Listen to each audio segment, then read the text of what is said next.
వానాకాలం సాగుకు సన్నద్ధంగా ఉండాలని వ్యవసాయ శాఖ అధికారులను ముఖ్యమంత్రి రేవంత్ రెడ్డి ఆదేశించారు.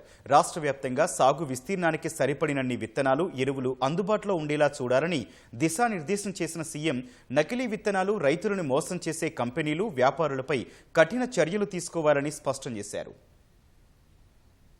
నకిలీ విత్తనాలు, ఎరువులు విక్రయించే వ్యాపారులపై ఉక్కుపాదం మోపాలని ముఖ్యమంత్రి రేవంత్ రెడ్డి అధికారులను ఆదేశించారు. కల్తీ, నకిలీ విత్తనాల దందాను అరికట్టేందుకు జిల్లాల్లో కలెక్టర్లు, పోలీసులు అప్రమత్తంగా ఉండాలని నిర్దేశించారు. జిల్లాల వారీగా వ్యవసాయ శాఖ, పోలీసు విభాగం సంయుక్తంగా టాస్క్ ఫోర్స్ దాడులు నిర్వహించాలని, రాష్ట్ర సరిహద్దుల్లో అన్ని చోట్ల నిఘా ఉంచాలని సూచించారు. రైతులను మోసం చేసే వారిపై కఠినంగా వ్యవహరించాలని, వానాకాలం పంటల సాగుపై సచివాలయంలో వ్యవసాయ శాఖ అధికారులతో నిర్వహించిన సమీక్షలో సీఎం స్పష్టం చేశారు.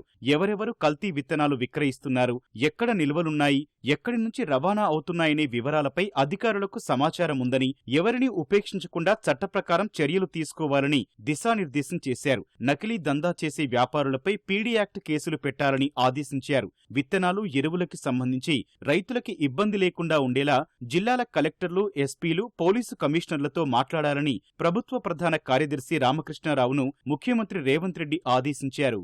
అన్ని జిల్లాల్లో సరిపడే విత్తనాలు, ఎరువులు అందుబాటులో ఉన్నట్లు ముఖ్యమంత్రికి అధికారులు వివరించారు. ఈ సీజన్లో వరి, పత్తి సాగు ఎక్కువగా ఉంటుందని, రైతుల నుంచి డిమాండున్న అన్ని కంపెనీల విత్తనాలు మార్కెట్లో ఉన్నట్లు చెప్పారు. ఎరువులు, విత్తనాలపై ఆందోళన చెందాల్సిన అవసరం లేదని ముఖ్యమంత్రి రైతులకు భరోసా ఇచ్చారు. ఈసారి రుతుపవనాలు ముందే వస్తుండటంతో రాష్ట్రంలోనూ వానలు ముందుగానే కురిసే అవకాశముందని, వాతావరణ శాఖ చేసిన సూచనలను కర్షకులు గమనించాలని సూచించారు. అందుకనుకూలంగా సరైన సమయంలో పంటలు వేసుకోవాలని, నకిలీ విత్తనాలు కొని మోసపోవద్దని రైతులను అప్రమత్తం చేశారు. విత్తన పాకెట్లు కొనేటప్పుడు తప్పకుండా బిల్లు, ప్యాకెట్ను పంటకాలం ముగిసేంత వరకు భద్రపరచుకోవాలని ముఖ్యమంత్రి సూచించారు. నకిలీ కంపెనీలు, కల్తీ విత్తనాల బారిన పడి రైతులు మోసపోకుండా పెద్ద ఎత్తున అవగాహన కల్పించాలని వ్యవసాయ శాఖను సీఎం రేవంత్ ఆదేశించారు.